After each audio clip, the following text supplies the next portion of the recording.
What's up, guys?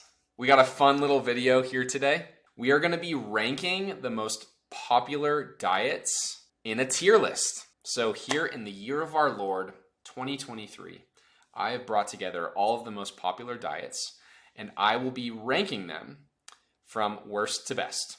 S tier being the best, and then slowly going down to F tier being the worst.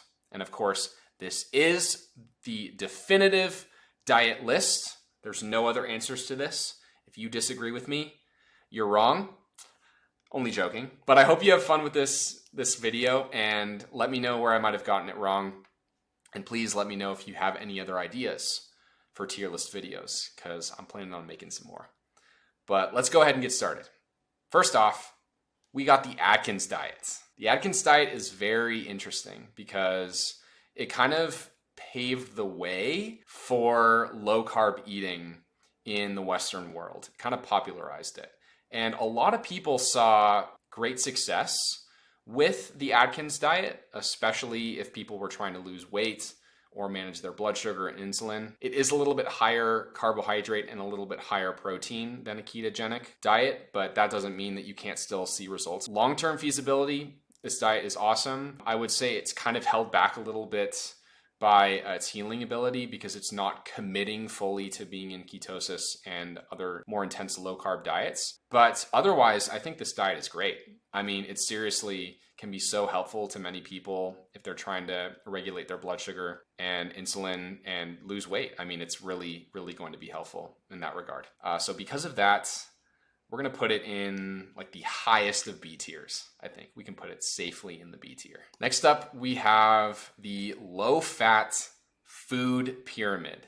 God bless the food pyramid. I mean, if you were a 90s child like myself, you know, and were totally brainwashed by your grade school teachers telling you, okay, you gotta, don't eat any fats and sweets and eat most of your food from grains. And we learned to follow this protocol. Like pretty much everyone in the West has followed this at some point, one way or another. And the proof is in the pudding. It has not worked. Like it literally does not work. And that's because we're not getting our healthy fats and we're getting most of our food from plant foods that can be highly inflammatory, especially the grains, the bread, rice, the starches. And it's a failed experiment, right? It hasn't worked. And the food pyramid really just needs to be flipped upside down for us to get some real benefit. It should be completely upside down. And because of that, we're going to put it in D tier. I can, safely put it in D tier. This is not going to help anyone. In fact, it's probably going to do more damage than good. And long term, like it's also not the best. Next up, we got the Carnivore Diet. This is the diet that I healed my chronic illness from. This diet is freaking amazing. Love, love, love this diet for how tasty it is, how versatile it is. You really don't get tired much on this diet, at least I didn't. So much good, healthy, bioavailable fats and proteins. It's really easy to intermittent fast on this diet as well. So healing because of many reasons, but especially because it's completely eliminated all plant anti-nutrients like lectins, oxalates. It is just a fantastic diet, extremely helpful for type 1 diabetes, weight loss, all the rest. This diet you cannot go wrong with. Amazing, amazing diet. Easy A tier. Easy A tier. Any day of the week. Next we have Fruitarian. What can I say about eating nothing but fruit? It's very colorful.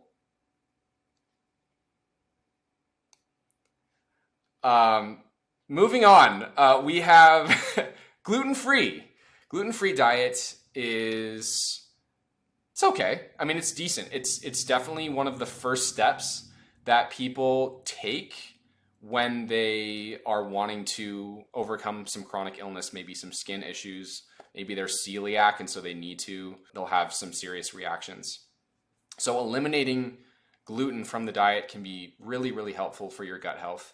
But otherwise, it's not going to move the needle much, especially if you're dealing with a really tough chronic illness. Beyond that, many people who are eating some of the gluten-free alternatives like gluten-free toast, bread, pasta, these foods are not much better than their regular gluten alternatives. They still have a lot of garbage in them. And because of that, I think I'm feeling like a C tier. You definitely can get some benefit from it, but it's really a Band-Aid. It's really just a Band-Aid approach, if we're being honest. Next, we have the GOAT, Gaff's diet.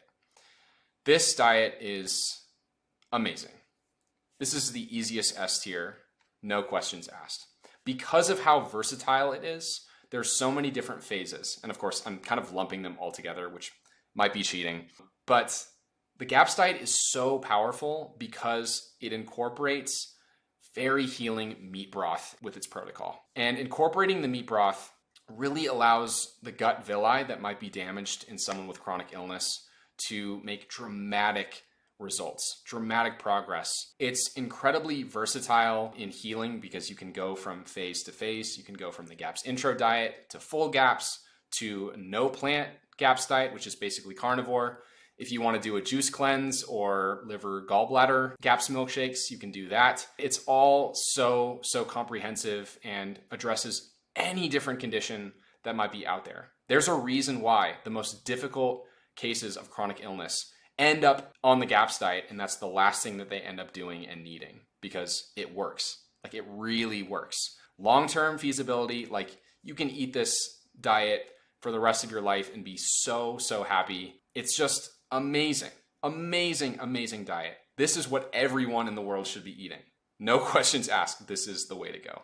Love the GAPS diet. Next, we have intermittent fasting.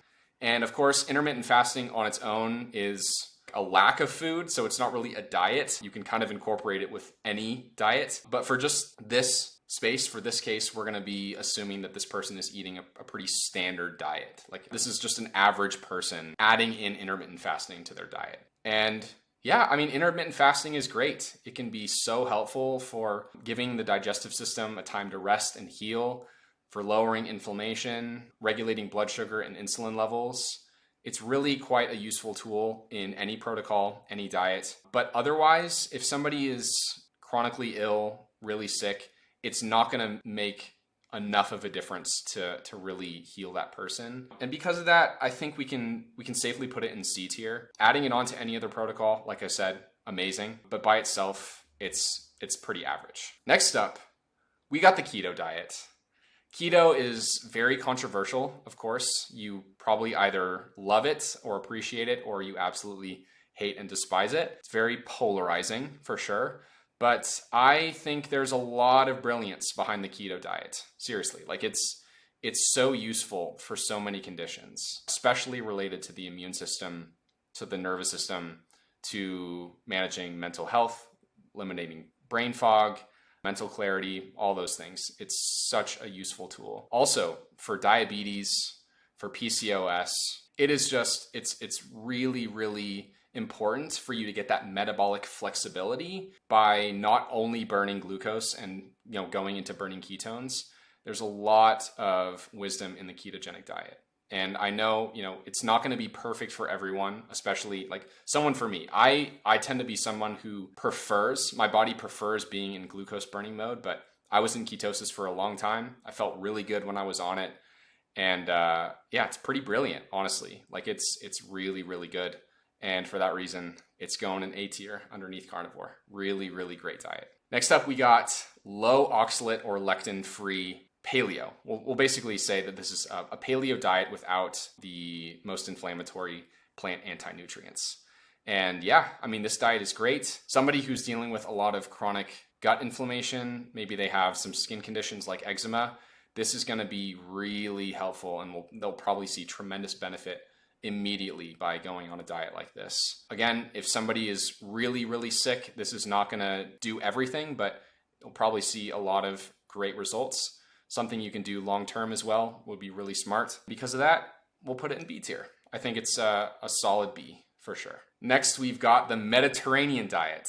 And Mediterranean diet is probably the most difficult one for me to rank out of all of these, because it does get a few things right, and it does get a few things like way way wrong. On the pyramid for the Mediterranean diet, it says you're not supposed to eat any red meat at all, and you're also supposed to get most of your calories from grains and fruits and veggies, just like you would on the food pyramid. And, I feel like many people would benefit by going on this diet for sure, but it still gets several things wrong. Like you do need to get your saturated fats from somewhere. Yes, of course, you get most of your fat from the olive oil and from olives, and you're eating fish and you're eating poultry and eggs, which is great. It's still hampered a little bit by the lack of the red meat and getting most of your calories from the grains, which I don't really like and don't really recommend. So because of that, it's going in C tier. I can't really decide whether it should go above. I think we'll put it in above gluten-free in C tier for now. I think it's okay for now. Next up, we got paleo. Paleo is awesome. Paleo is a great way to go. Eating how our ancestors did before the agricultural revolution, eating what the earth gave us and what is available to us from plants and from trees and animals. There's a lot of wisdom behind the paleo diet. I love the paleo diet. It's often not going to be enough to get somebody better who is chronically ill, but for the average person, this can be so helpful, and you'll see amazing results almost right away. I don't really like that it includes nightshades in it. So like, your eggplants, your potatoes, your tomatoes, they have a lot of nasty anti-nutrients, saponins, salicylates, phytates, and I could go without those, but otherwise, it's definitely a B tier. I would put it in the B tier very easily because people heal on the paleo diet all the time. It's a great diet. We also have the pescatarian diet. So nothing but plant foods and fish. Yeah, I don't really hate this diet. It's definitely better than some of the worst ones, but you're definitely missing a lot. Yeah, you're missing getting saturated fat and lots of bioavailable protein, but it can be, like I said, it can be better than a lot of the other garbage out there. Like you're getting, you're prioritizing your omega-3s, which is awesome. If you're eating high quality salmon, sardines, cod, tilapia, like you're going to be okay. I would say you probably need more if you're dealing with a chronic illness, and long-term, like just eating fish like for your whole life, I don't think so. For that reason, we'll put it in D. Like it's okay in the D tier. Next, we got raw meat diet. Yeah, this diet is crazy, you guys. If you haven't tried this and you're open to trying this, I would highly recommend you do so. The energy that you get from eating nothing but raw animal products is astounding. It doesn't even make any sense how you can have that much energy. And I think it's because you're not burning off and cooking off many of the nutrients that would be in the meat otherwise. And there's so much nutrition in the foods. There's just an abundance of nutrition, and you're getting so much more of it. Not to mention there's no anti-nutrients. You're basically breaking it down to all that you would ever need. If you can get past the taste, you can get past the lack of variety and the long-term feasibility of it, this diet is awesome. Definitely cannot put it in A tier because of those factors bringing it down, but I would say B tier. I would put it we'll put it here for now, right next to Atkins. It could flip-flop with Atkins based on how I'm feeling, basically. Next up, the standard American diet. Okay, yeah, there's a reason why the obesity rates in the Western world are rising and going through the roof. It's because this diet is absolute trash, filled with vegetable and seed oils, high glycemic foods, inflammatory foods, high macros, low micros. It's just horrendous.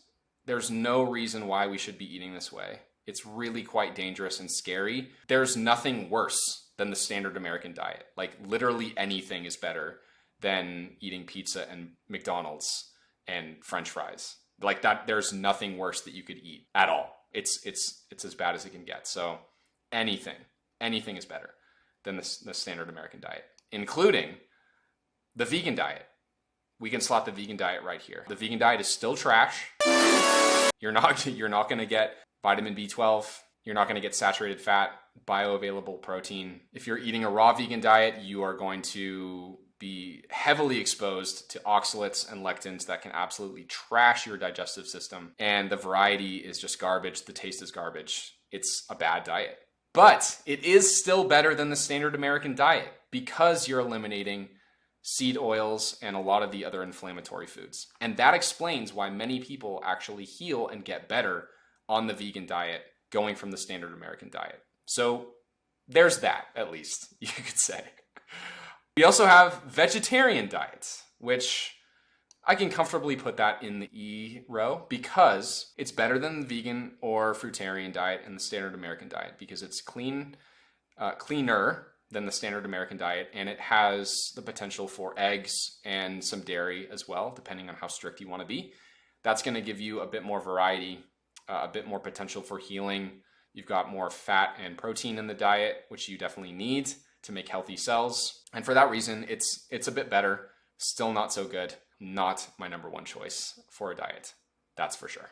And last but not least, we've got Weight Watchers and the lovely Charles Barkley in a dress for an advertisement for Weight Watchers. Man, this, I honestly cannot believe that this diet is still around. People are still using Weight Watchers for whatever reason. I don't see the wisdom in it at all. I think it's just kind of clever marketing. And I suppose people do see some results from it, but I don't get why. I mean, they're still basically allowed to eat whatever they want. A lot of the food is still kind of trash. They're able to eat cake and pastries. And I guess there's, a lot of meat involved as well, but it doesn't really make much sense to me. For that reason, we'll put it in D tier. I just wanted to include it for the memes, but honestly, yeah, it's not good. And that is my tier list for all of the most popular diets here in the year 2023. I hope you enjoyed this video. I hope you got some value out of it. Please let me know where I messed up. Although I know, this is the definitive list, right? This is the definitive list. And please let me know if you have any other ideas for tier list videos that you'd like me to do. I'd love to hear, and I'd love to explore those ideas. All right, take care, guys.